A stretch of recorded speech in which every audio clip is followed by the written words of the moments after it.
Hi everyone, welcome to my YouTube channel. तो आज हम लोग cable sector company RR cable की डिटेल एनालिसिस करेंगे और जानेंगे क्या ये कंपनी आने वाले टाइम में मल्टी बैगर रिटर्न दे सकती है कि नहीं। चलिए कंपनी को ओवरव्यू देखते हैं और समझते हैं कंपनी क्या काम करती है। कंपनी बेसिकली दो सेगमेंट में काम करती है। The first one is wire and cable and second one is FMEG। अगर हम लोग नीचे आए थे तो द कंपनी स्टार्ट हुई थी 1999 में और कंपनी फिफ्थ लार्जेस्ट प्लेयर है वायर एंड केबल में इंडिया में। और हम लोग यहाँ पर देखिए कंपनी की प्रेजेंट 85 प्लस कंट्री में है और विथ हैविंग 35 इंटरनेशनल सर्टिफिकेशन।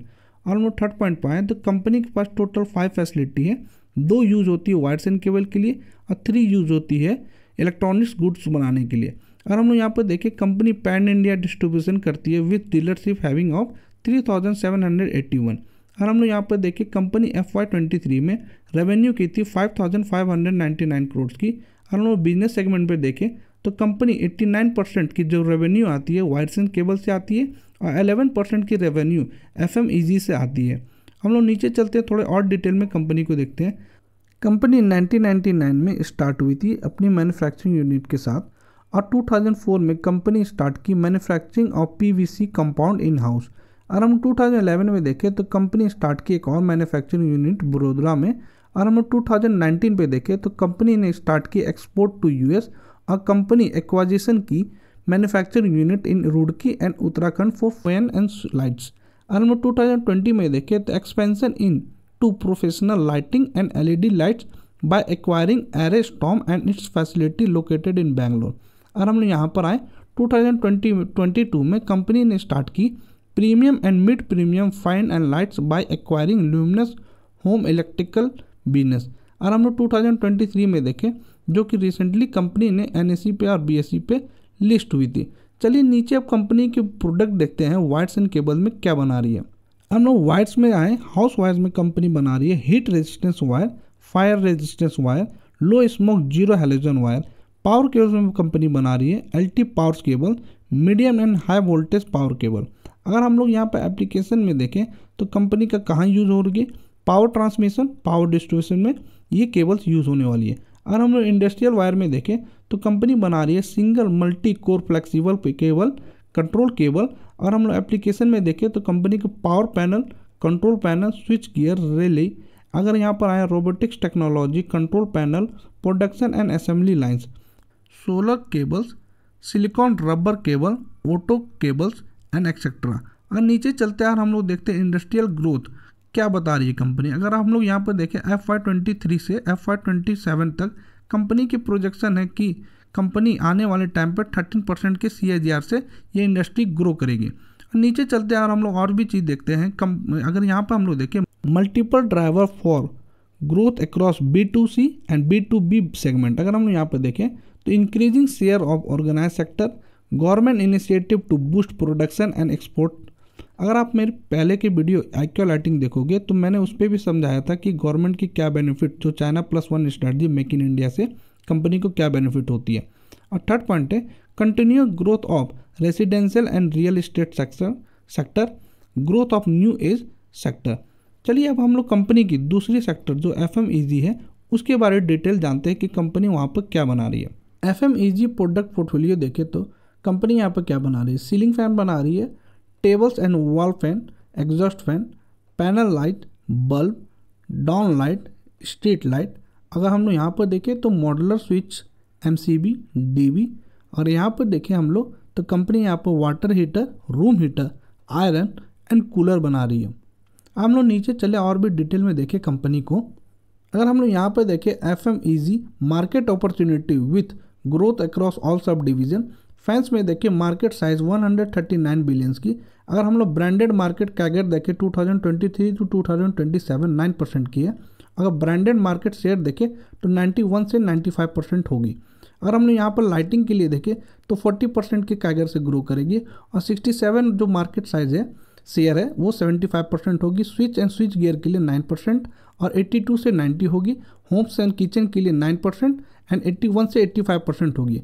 नीचे चलते हम लोग driven by premium and shift to brand sector भी देखें। कंपनी यहाँ पर बता रही है फैंस और lighting and switch gears and switch homes and kitchen के लिए क्या ड्राइव करेगी आने वाले फ्यूचर में कि और भी सेल होने वाली है कंपनी की। अगर हम लोग फैंस की देखें इंक्रीज इन रिप्लेसमेंट डिमांड। अगर हम लाइटिंग में देखें तो LED segment driving growth, reducing import make in India boosting demand, higher replacement demand from urban population.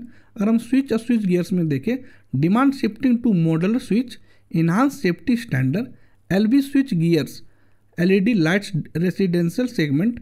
अगर हम लोग होम्स एंड किचन्स में देखें तो कंज्यूमर बिहेवियर चेंजिंग टेक्नोलॉजी, ये सारी सेम टेक्नोलॉजी जितने भी जो प्रीमियम ड्रिवन है, या अगर आप पुराने वीडियो आप मेरे देखोगे IQLite में तो कंपनी सेम यही सेम चीज़ बताई गई है उसमें भी, तो आप वो वीडियो भी जरूर देखो।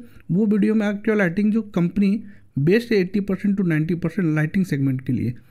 चलिए अब कंपनी की फ्यूचर प्लान देखते हैं, जो कि बहुत इंपॉर्टेंट स्लाइड है ये PPT की। अगर हम लोग यहाँ पे देखिए, clear strategy in place to expand FMEG revenue. अगर हम लोग मैन्युफैक्चर वैल्यू एडेड प्रोडक्ट देखें तो company higher margin value added product बना रही है। अगर प्रेजेंस अक्रॉस प्राइस पॉइंट देखें, increase revenue from premium product. अगर हम लोग यहाँ पर आएँ तो कंपनी अपनी RR signature brand for premium FMEG product के लिए बना रही है। अगर हम लोग यहाँ पर आए 5th पॉइंट पे, एक्सपैंड प्रोडक्ट पोर्टफोलियो में, तो company 45 product under development as of September 23। That means कि कंपनी 45 प्रोडक्ट्स आने वाले 3-4 साल में कंपनी बनाने ही वाली है। अगर हम लोग यहाँ पर देखें, switch and switch gear for residential and commercial segment के लिए भी। अगर हम लोग यहाँ पर देखें, ग्रोथ डिस्ट्रीब्यूशन नेटवर्क में, expand distribution network for FMEG and strengthening omni channel. अगर हम लोग 3rd पॉइंट देखें, यहाँ पे increase counter shares in tops industry outlet. That means company अपनी एक्सपेंडेशन प्लान पे पूरा क्लियर यहाँ पर बता रही है कि आने वाले टाइम पे बहुत सारी न्यू प्रोडक्ट लाएगी और बहुत सारी जो प्रीमियम प्रोडक्ट है उसको भी इंट्रोड्यूस करेगी अपनी हायर रेवेन्यू के लिए। अब चलिए कंपनी की कुछ फाइनेंस देखते हैं और कंपनी क्या बता रही है फाइनेंस में उसको जानते हैं। कंपनी की मार्केट कैप अराउंड 16,000 करोड़ की है और स्टॉक भी 86.3 की है। ROCE 15.6% की और ROE 20.3% की है। नीचे चलते अगर देखें हम लोग कंपनी की PE, कंपनी की मीडियन PE 75 की है और अभी कंपनी 73.2 PE पे चल रही है। और हम लोग यहाँ पे देखिए, कंपनी ऑल टाइम हाईएस्ट गई थी 92.2 की PE पे ऑल टाइम हाईएस्ट गई थी। मुझे लगता है अभी वैल्यूएशन बाय कंपनी थोड़ी महंगी है। अगर वो थोड़ी से और नीचे आती 60 और 50 के PE के अराउंड, तो मुझे लगता है वो उस टाइम अच्छी बाइंग वैल्यूएशन बाय कंपनी की अच्छी रहेगी। अगर हम लोग यहाँ पर देखें क्वार्टर रिजल्ट देखें कंपनी की, तो क्वार्टर रिजल्ट में company all time highest sale कर रही है। अगर हम लोग नेट प्रॉफिट पाएँ तो कंपनी का आप सितंबर क्वार्टर से देखोगे तो कंपनी ने थोड़ी सी कम अपनी नेट प्रॉफिट की है। इसके पीछे रीजन आप यहाँ पर देखोगे कि कंपनी की जो OPM है थोड़ी सी कम हुई है। और अदर इनकम में आप देखोगे तो कंपनी ने इस बारी अदर इनकम में 12 करोड़ की थी और जो सितंबर में 15 करोड़ की थी। इसके कारण ही आप बोल सकते हो कि जो दिसंबर क्वार्टर में कंपनी को थोड़ी सी नेट प्रॉफिट पे कम आई है।